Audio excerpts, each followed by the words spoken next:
जय Hind friends, my name is Amarnath Chaudhary and I am teaching to you mathematics class 6 to IIT। दोस्तों आज हम लोग डिस्कस करेंगे क्लास 7th NCERT मैथमेटिक्स का सिलेबस ओवरव्यू। जी हाँ मेरे दोस्त, बिल्कुल चलते हैं देरी ना करते हुए व्हाइट बोर्ड पे NCERT mathematics okay 7th class. कौन सा स्टैंडर्ड बेटा? 7th स्टैंडर्ड का जो है सिलेबस ओवरव्यू करेंगे। आज हम लोग देखेंगे मैथमेटिक्स के अंदर आप लोग को क्या पढ़ना है। आज का जो सिलेबस ओवरव्यू है हमारा वो न्यू और रिवाइज्ड एडिशन पे है, जो 2022 नवंबर में जो न्यू प्रकाशित हुई NCERT की बुक। आज हम उसके बारे में डिस्कस करेंगे और देखेंगे कि हमें ऑल ओवर द ईयर हमें कौन कौन से चैप्टर्स को टच करना है। आज का जो हमारा वीडियो सेशन है उसमें हम डिस्कस करेंगे कि आपका जो ओवरव्यू है, सिलेबस ओवरव्यू, उसमें 13 चैप्टर्स पढ़ने मैथमेटिक्स के अंदर। 13 चैप्टर्स, 13 चैप्टर पढ़ने वाले। और 13 चैप्टर जो पढ़ोगे उसमें कौन कौन सी चीज़ों को आप सीखोगे, कौन कौन से टॉपिक पे हम लोग डिस्कस करेंगे। सारी वीडियो सीक्वेंस वाइज सीक्वेंस आती जाएगी, आप लोग उसको देखना है और नॉलेज लेना है। राइट दोस्तों, तो देरी ना करते हुए चलते हैं व्हाइट बोर्ड पे और सीखेंगे, देखेंगे कि कौन कौन से ऑल ओवर द ईयर हम कौन कौन सी चीज़ों को इसमें रीड करेंगे, कौन कौन सी चीज़ों को सीखेंगे, लर्न करेंगे। राइट दोस्त, चलते हैं। हमारा जो फर्स्ट है, रेड पेन ले लेता हूं मैं। यहां पे दोस्त हम क्या सीख रहे हैं? फर्स्ट में हमारा इंटीजर। फर्स्ट में जो है इंटीजर्स है, इसमें नंबर्स के बारे में हम सीखते हैं। राइट, जो नंबर सिस्टम होता है उसके बारे में हम सीखेंगे। लेकिन नंबर सिस्टम एक बड़ा फैमिली है, लेकिन इसमें जो सीखेंगे ऑल ओवर वो इंटीजर्स के बारे में सीखेंगे। जैसे जैसे आपका क्लास इंक्रीज होता जाएगा आप अच्छे से अच्छे लेवल की नंबर सिस्टम की फैमिली, बड़े से बड़े नंबर सिस्टम की फैमिली के बारे में सीखते जाओगे। लेकिन अभी हम इंटीजर्स के बारे में सीखेंगे इस क्लास में। जो पॉजिटिव इंटीजर्स होते हैं, नेगेटिव इंटीजर्स होते हैं, जीरो इंटीजर्स होते हैं, है ना, इन सब चीज़ों के बारे में सीखेंगे। राइट दोस्त, अब देखो सेकंड में हम क्या करते हैं? Fractions and decimals. अब देखो इनमें हम फ्रैक्शंस के बारे में सीखेंगे और डेसिमल्स के बारे में सीखेंगे कि फ्रैक्शंस को डेसिमल्स में कैसे चेंज करें और डेसिमल्स को फ्रैक्शंस में कैसे चेंज करें, है ना। और हम फ्रैक्शंस को देखते हैं तो हमारे माइंड में क्या फिगर बनता है या कैसे फिगर बननी चाहिए, उसकी वैल्यू, रियल वैल्यू कितनी है। फॉर एग्जाम्पल मैं फ्रैक्शन लिखता हूँ 1/4 फॉर एग्जाम्पल, तो 1/4 पीसेस ऑफ ब्रेड मतलब 1/4 रोटी का टुकड़ा। तो 1/4 रोटी का टुकड़ा एक सर्कल जैसा रोटी है ना। आपके घर में मम्मा या मतलब आपकी सिस्टर रोटी बनाती हैं तो रोटी जब बनता है वो गोल बनता है। राइट, तो गोल बनता है, एक सर्कल का शेप लेता है, वृत्त का शेप लेता है। तो उस सर्कल में आप 1/4 रोटी मतलब उसको पहले हाफ करो और फिर हाफ को हाफ कर दो, जस्ट लाइक इक्वल टू 1/4। तो कुछ इस प्रकार से इसका फिगर बनेगा मालिक। राइट, इस तरीके से इसका फिगर बनेगा। राइट, समझ पा रहे हो ना। तो 1/4 रोटी तो ये हुई 1/4। तो आपके माइंड में मालिक फ्रैक्शन और डेसिमल्स के फिगर्स बनने चाहिए कि वो रियल वैल्यू कितनी है, और उस चीज को हम प्रैक्टिकली वे में सीखेंगे। मैथमेटिक्स ऐसा सब्जेक्ट है और साइंस खासकर, ये दोनों सब्जेक्ट बेटा क्या होता है, इसको प्रैक्टिकली सीखो। NCERT is the base of your syllabus. NCERT को भूलो मत, ठीक है। और जो स्टैंडर्ड बुक्स भी आती हैं जो एक रिवीजन पर्पस से आती है या फिर प्रैक्टिस पर्पस से आती है, जिसको हम प्रैक्टिस बुक्स भी बोलते हैं। जैसे आप लोग मैथमेटिक्स के अंदर की बात करें तो RS अग्रवाल लगाते हैं, भारती भवन लगाते हैं, है ना, RD शर्मा लगाते हैं। RD शर्मा भी काफ़ी ज़्यादा पॉपुलर बुक चलते हैं। जो बच्चे थोड़ा सा कम्पिटेटिव एग्जामिनेशन की तैयारी कर रहे होते हैं साइड में, जैसे ओलंपियाड या फिर जिनको IIT JEE क्रैक करना होता है, तो ऐसे बच्चे को जो टीचर्स होते हैं वो खासकर RD शर्मा रेकमेंड करते हैं। तो मैं दोस्त यही सोच रहा हूँ आपके लिए, लेकिन आपका जो बेस है वो NCERT है। तो NCERT को आपको छोड़ना नहीं है। NCERT आपका जो सिलेबस का जो आपके बोर्ड एग्जाम्स हैं उनके लिए सबसे ज़्यादा इंपॉर्टेंट है। हाँ, आप एक्स्ट्रा नॉलेजेस के लिए प्रैक्टिस बुक लगा सकते हो, क्योंकि सबसे मेन चीज़ क्या है, NCERT की जो थ्योरीज होती हैं वो बहुत ही सरल रूप में, बहुत ही ईजी वे में आपको दिया गया होता है। तो उसके बाद जो क्वेश्चंस हैं क्वेश्चंस की भी क्वालिटी काफ़ी अच्छी होती है। प्रैक्टिस बुक में एक ही क्वेश्चन के कई सारे क्वेश्चंस मतलब सेम टाइप के क्वेश्चंस दिए जाते हैं ताकि आप मैक्सिमम प्रैक्टिस कर सको। But NCERT is the base of your syllabus. तो एनसीईआरटी को भूलना नहीं है। साथ में आप कोई भी practice book R D Sharma, R S Agarwal, Bharti Bhawan जैसी बुक्स आप लगा सकते हैं, कोई दिक्कत वाली बात नहीं है। लेकिन एनसीईआरटी को भूलना नहीं है। हाँ, एनसीईआरटी एग्जाम्पलर भी आती है, एनसीईआरटी एग्जाम्पलर जरूर लगाओ आप। एनसीईआरटी एग्जाम्पल लगाने से आपका जो ऑब्जेक्टिव एमसीक्यूज और उसके बाद फिल द ब्लैंक्स मैचिंग वाले क्वेश्चंस की जो अंडरस्टैंडिंग है वो ज़्यादा बढ़ती है, और सब्जेक्टिव टाइप के क्वेश्चंस की अंडरस्टैंडिंग एनसीईआरटी बुक से बढ़ेगी। तो ऑब्जेक्टिव और सब्जेक्टिव दोनों मिलाकर अगर आप प्रिपरेशन कर रहे हो तो मुझे तो लग रहा है एनसीईआरटी और एनसीईआरटी एग्जाम्पलर से ही काम बन जाएगी, अदर प्रैक्टिस बुक की कोई ज़रूरत नहीं है। हाँ, अगर आपके पास टाइम बच रहा है, आप कि स्पीड और माइंड की इंटेलिजेंसी अच्छी है, तो आप अदर बुक्स भी साइड में लगा सकते हो, उसमें कोई दिक्कत वाली बात नहीं होती है। अभी जो हमारा सेशन था, हम इन चीज़ों को नहीं बताना चाहते, लेकिन फिर भी मैं चाहता हूँ आप लोगों से डायरेक्टली कनेक्ट रहूँ और सच्चाई के साथ रूबरू कराता रहूँ, ताकि आप चीज़ों को एक पॉजिटिव वे में लेके आगे अपनी तैयारी करें और अपना जीवन मंगलमय करें। तो दोस्तों चलते हैं व्हाइट बोर्ड पे। डाटा हैंडलिंग, थर्ड चैप्टर क्या है मालिक? Data handling. डाटा हैंडलिंग के बारे में भी सीखेंगे हम कि किस तरीके से आपको कुछ इंफॉर्मेशंस होती है और उस इंफॉर्मेशंस को एक डाटा के जरिए एक लाइनिंग मेथड से कुछ इस तरीके से हम आपको बताएंगे जिसके जरिए आप पूरा मतलब एक छोटे से ग्राफ को देख करके पूरा सिमेट्री आप समझ जाएंगे कि ये चीज़ें कह क्या रही है। फॉर एग्जांपल मान लो आपके ऑल ओवर सब्जेक्ट में अलग अलग मार्क्स आए, उस मार्क्स को एक डाटा पे बिठाना है, आपको एक फिगर वाइज दिखाना है। तो ऐसी चीज़ों को अलग अलग इंफॉर्मेशन को कलेक्ट करके एक जगह हम एक फिगर के जरिए दिखाएंगे, just equal to data handling. तो डाटा हैंडलिंग के बारे में भी आपने समझ लिया। अभी ये समझा कि बस डाटा हैंडलिंग होती क्या है और किस तरीके से हम सीखेंगे, बशर्ते कि जो प्रॉब्लम्स हैं क्वेश्चंस के, क्या थ्योरीज हैं, क्या प्रैक्टिकल्स हैं, वो सारी चीज़ें हम तब सीखेंगे जब हम बुक्स को सॉल्व करेंगे, एनसीईआरटी सॉल्व करेंगे।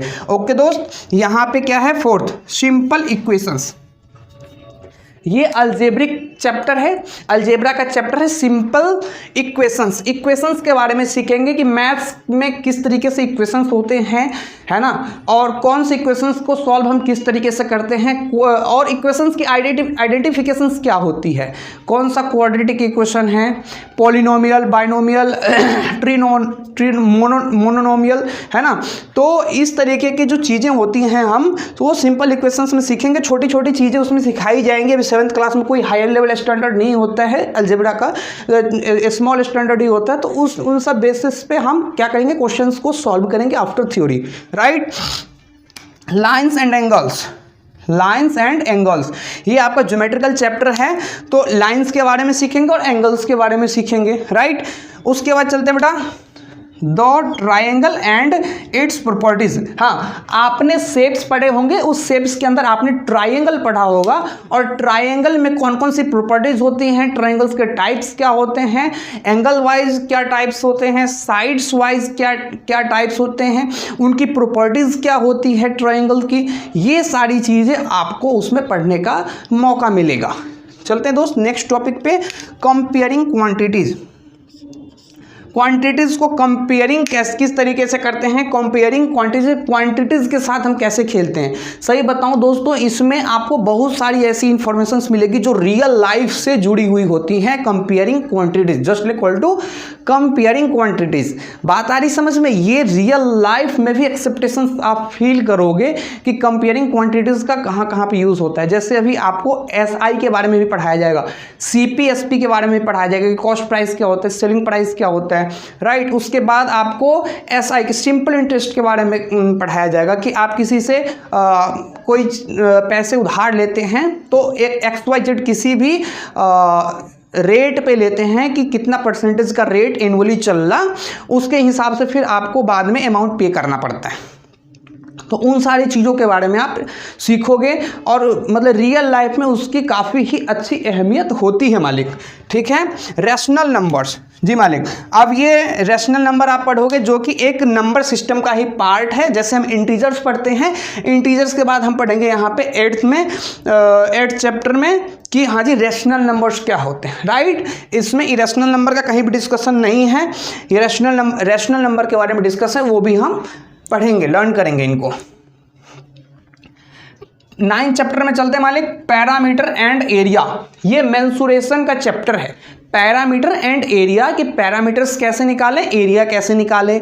इसमें हम शेप्स के बारे में ज़्यादा से ज़्यादा जानकारी लेंगे, 2D शेप्स के बारे में जिसको हम 2 डायमेंशनल शेप्स बोलते हैं, 3D के बारे में जिसको हम 3 डायमेंशनल शेप्स बोलते हैं, राइट। तो 2 डायमेंशनल शेप्स के बारे में भी सीखेंगे, 3 डायमेंशनल शेप्स के बारे में भी जानेंगे, और उनके एरिया कैसे निकालें, पैरामीटर्स कैसे निकालें, है ना। इन चीज़ों के बारे में भी हम सीखेंगे। ये मेंसुरेशन का चैप्टर है कि फॉर एग्जांपल आपके पास कोई क्यूब है, उसका एरिया कैसे निकाले, सर्कल का एरिया कैसे निकाले, राइट।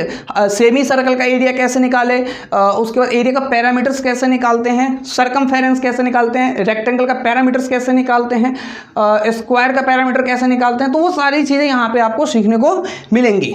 ठीक है मालिक, चलते हैं चैप्टर नंबर 10th में, अलजेब्रिक एक्सप्रेशन। हाँ, जिस तरीके से आप यहाँ पे सिंपल इक्वेशंस के बारे में पढ़ा, तो वो भी एक अलजेब्रा का पार्ट था। इसी तरीके से यहाँ पे जो चैप्टर नंबर 10 है वो भी एक अलजेब्रिक एक्सप्रेशन है, जो कि आप यहाँ पे देख पा रहे हैं।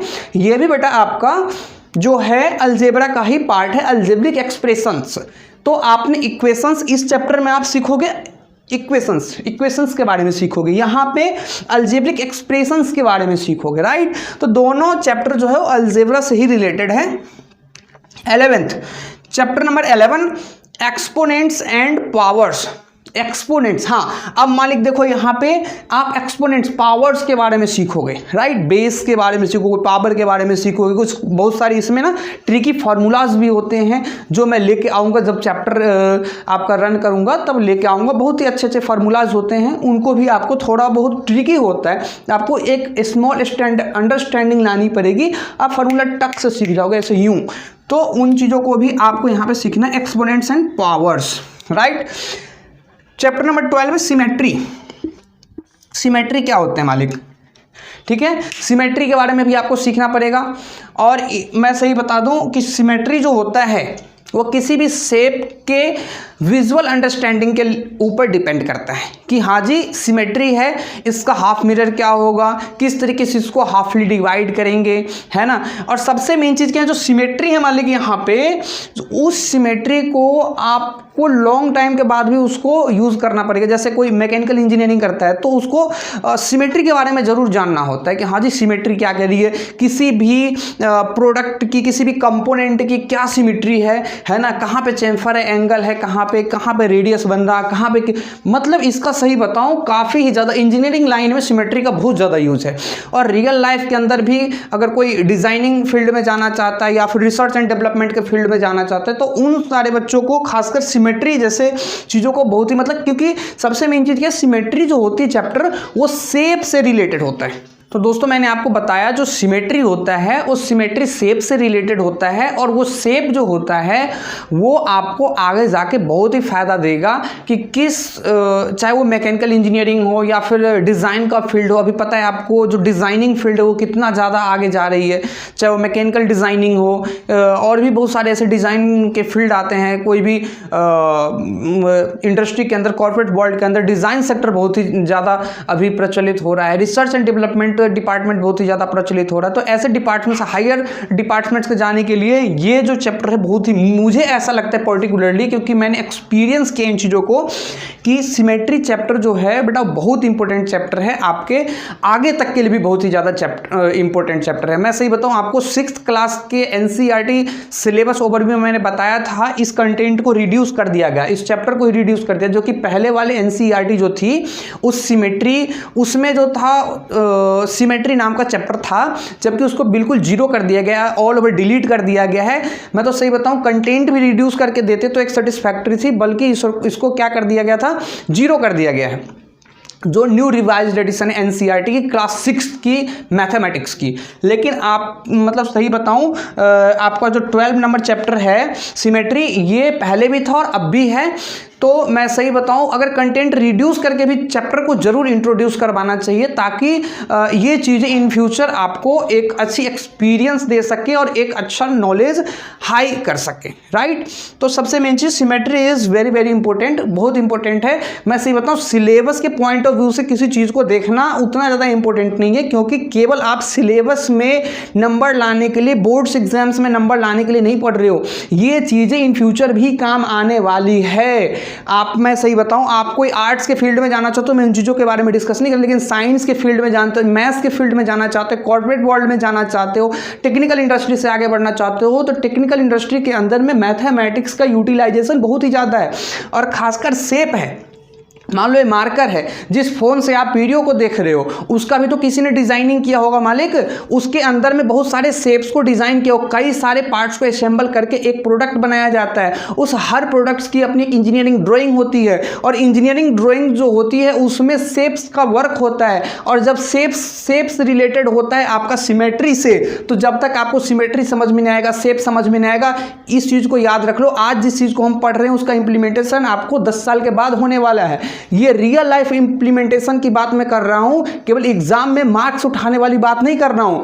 और कभी भी याद रखना दोस्त, marks is never important, marks कभी भी इंपॉर्टेंट नहीं होता है। आपका नॉलेज जो प्रैक्टिकलिटी व्यू में मैं आपको पढ़ा रहा हूं, वो चीज़ें इंपॉर्टेंस होती है लाइफ के अंदर में। कभी भी प्रैक्टिकल होकर पढ़ो, थ्योरेटिकल माइंड से मत पढ़ो मेरे दोस्त, क्योंकि केवल रट्टाफिकेशन मार के आप एग्जाम में नंबर ले आओगे, इन फ्यूचर आपको बहुत ही ज़्यादा दिक्कत होगी। किसी भी कॉर्पोरेट वर्ल्ड के अंदर जब आप डिज़ाइन फील्ड में जाओगे, किसी भी मैकेनिकल इंजीनियरिंग की फील्ड में जाओगे, केमिकल इंजीनियरिंग के फॉर्म में जाओगे, किसी भी फील्ड में जाओगे आप, चाहे आप सॉफ्टवेयर में चले जाओ, बहुत सारी दिक्कतों का सामना करना पड़ेगा। The knowledge is your power, and again I am telling to you, implementation is also your power. When you will be implement your knowledge, then you can achieve a huge amount of success in your life. So I really hope that you better understood that what I am telling to on this topic. तो चलते हैं दोस्त, next देखते हैं। यहाँ पे 13th chapter है visualising solid shapes. हाँ, इसमें भी आपको शेप्स के बारे में ही बताया जाता है, और खास करके इसमें भी आप चीज़ों को सीखोगे 2D 3D शेप्स के बारे में। इसमें हम एरिया, वॉल्यूम, पैरामीटर्स, सर्कमफेरेंसेस, इस तरीके के क्वेश्चन को सॉल्व करेंगे। ये भी एक तरीके से आपका जो सॉलिड विजुअलाइजिंग सॉलिड शेप्स जो है, ये भी आपका जो है मालिक वो मेंसुरेशन रिलेटेड चैप्टर है। जिस तरीके से ये वाला आपका चैप्टर है पैरामीटर्स एंड एरिया, 3D के बारे में आप सीखोगे विजुअलाइजिंग सॉलिड शेप्स में, ठीक है। तो इतना ही कह के मैं अपनी वाणी को विराम देता हूँ। लगता है कि आप लोग समझ पाए होंगे दोस्तों। अगर वीडियो अच्छी लगी तो कमेंट जरूर करना, अच्छा लग रहा नहीं लग रहा, किस तरीके से आप मेरे से रिलेट कर पा रहे हो, क्या एक्सपीरियंस फील कर पा रहे हो मेरी वीडियो को देखने के बाद, तो जरूर आप कमेंट बॉक्स में लिखना। दोस्तों के साथ वीडियोस को शेयर करना दोस्त, और सबसे मेन चीज़ क्या है, वीडियोस को लाइक करके हमारा मनोबल को बढ़ाओ, ताकि मैं आपके लिए और नेक्स्ट वीडियो ला सकूं, और लाऊंगा जरूर मेरे दोस्त। सबसे मेन चीज़ क्या है कि आप हमारे चैनल को सब्सक्राइब कीजिए। मिलते हैं नेक्स्ट वीडियो में। जय हिंद, जय भारत, वंदे मातरम, भारत माता की जय।